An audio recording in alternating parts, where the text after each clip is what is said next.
Alors que la suspension des vols de rapatriement a expiré fin mars, les avions d'Air Algérie sont toujours cloués au sol. Aucune décision n'a été prise sur le maintien ou la reprise des vols internationaux de la compagnie aérienne nationale. En attendant que le gouvernement tranche, le ministère des Affaires étrangères vient d'autoriser la reprise de la délivrance des visas d'entrée en Algérie pour 2 catégories d'Algériens bloqués en France et en Turquie, et ce à titre exceptionnel, rapporte ce samedi le site spécialiste visaalgérie.com. Citant une note du département de Sabri Boukadoum, ce média précise que cette reprise exceptionnelle concerne les citoyens devant accompagner les dépouilles mortelles de leurs proches parents pour les enterrer en Algérie. Au maximum, 4 personnes seront autorisées à y voyager. La seconde catégorie, ce sont les Algériens ayant obtenu des autorisations de sortie et de retour pour des raisons médicales et ayant achevé leur période de traitement. Pour revenir dans leur pays, ces 2 catégories d'Algériens peuvent voyager à bord des compagnies étrangères qui desservent l'Algérie.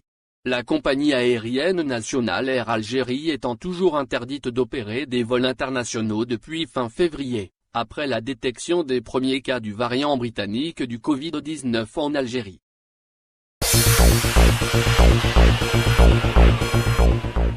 La direction nationale du Parti travailliste vient de se fendre d'une déclaration expresse pour démentir tout retrait de confiance à Madame Louisa Hanoun, en réaction à la décision prise ce matin par un groupe de dissidents, réunis à Mazafran, de la destituer. Le Parti travailliste réfute tout retrait de confiance, déclare le parti, ajoutant que la réunion organisée à Mazafran est illégale et que les personnes réunies n'ont aucun lien organique avec le parti. C'est une ingérence dans les affaires internes du parti.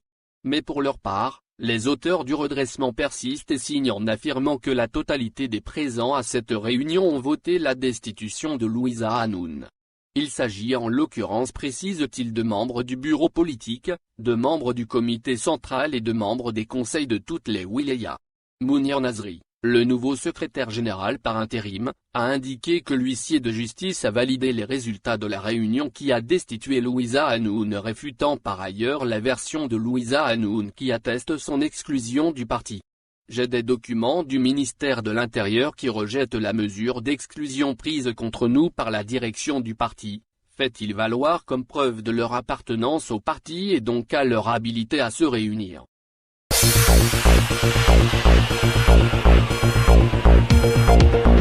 Pandémie de Covid-19. Elle a été durement touchée par la baisse des prix du pétrole à des niveaux inédits, la poursuite de la fonte des réserves de change et les retombées de la crise sanitaire qui a contraint au ralentissement ou à l'arrêt des pans entiers de l'activité économique. À la fin de l'année 2020, les recettes des hydrocarbures s'établissaient à 22 milliards de dollars. Début mars dernier, les réserves de change n'étaient plus que de 42 milliards de dollars. Cette situation a eu des retombées indéniables sur la commande publique, la disponibilité de certains produits du fait des restrictions sur les importations et même sur l'emploi. En revanche, sur le plan macroéconomique, et comparativement à ses voisins, le Maroc et la Tunisie, l'Algérie maintient sa résilience, même si les principaux indicateurs n'ont pas été épargnés par les incidences de la crise.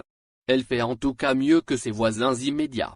Le constat est tiré du dernier bulletin d'information économique de la Banque mondiale de la région Moyen-Orient-Afrique du Nord, MENA, qui inclut des données la dette publique des États de la région.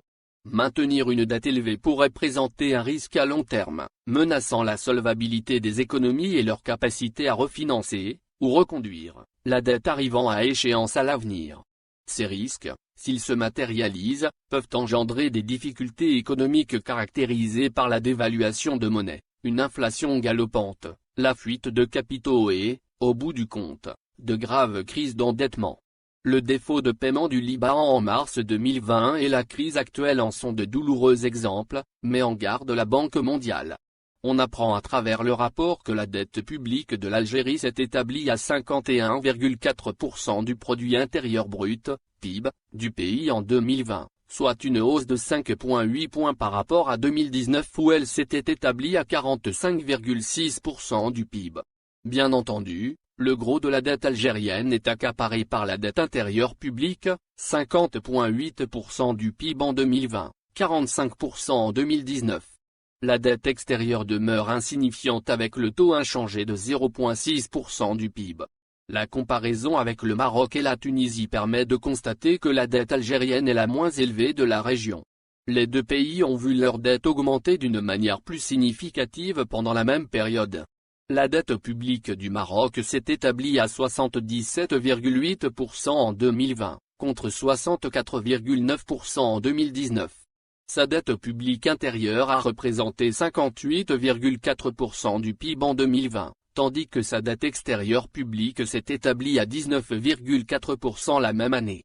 Pour la Tunisie, la situation est encore plus morose avec une dette publique à 87,2% du PIB en 2020, en hausse de 15,4 points par rapport à l'année précédente lorsqu'elle s'était établie à 71,8% du PIB.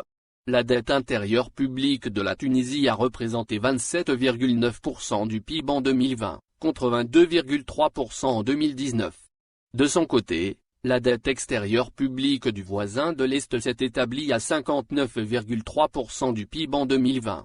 Elle représentait 49,5% du PIB en 2019. L'incidence de la crise sur la croissance a été aussi moindre sur l'Algérie dont le produit intérieur brut réel s'est contracté de 5,5% en 2020, principalement en raison de la pandémie de Covid-19 ayant provoqué un effondrement des cours des hydrocarbures l'an dernier. Le chiffre peut paraître élevé, mais la croissance du Maroc et de la Tunisie a connu une pire année avec respectivement une contraction de -7 et de 8,8%. Les deux pays devraient connaître néanmoins une meilleure croissance durant l'exercice en cours, selon les prévisions de la Banque mondiale.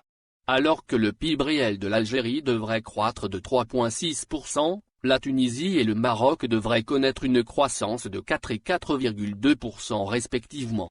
En 2022, la croissance devrait ralentir pour les trois pays, 3,5% pour l'Algérie, 3,7% pour le Maroc et seulement 2,6% pour l'économie tunisienne. Pour toute la région MENA, la croissance attendue l'année prochaine est de 2,2%.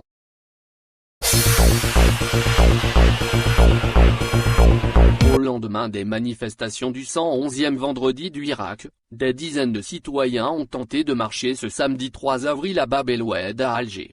La manifestation a été improvisée par quelques dizaines de jeunes à la mi-journée. Les manifestants ont marché pendant quelques centaines de mètres le long du boulevard central de ce quartier mythique de la capitale, se dirigeant vraisemblablement vers le centre d'Alger comme ils le font chaque vendredi.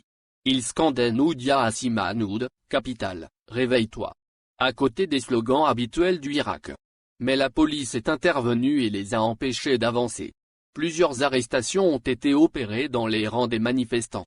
Selon le Comité national pour la libération des détenus, CNLD, plus d'une dizaine d'arrestations ont été effectuées par la police à Bab el-Oued et aux alentours de la mosquée Rama au quartier Ferra Boussad au centre d'Alger, où des activistes ont également tenté d'entamer une marche.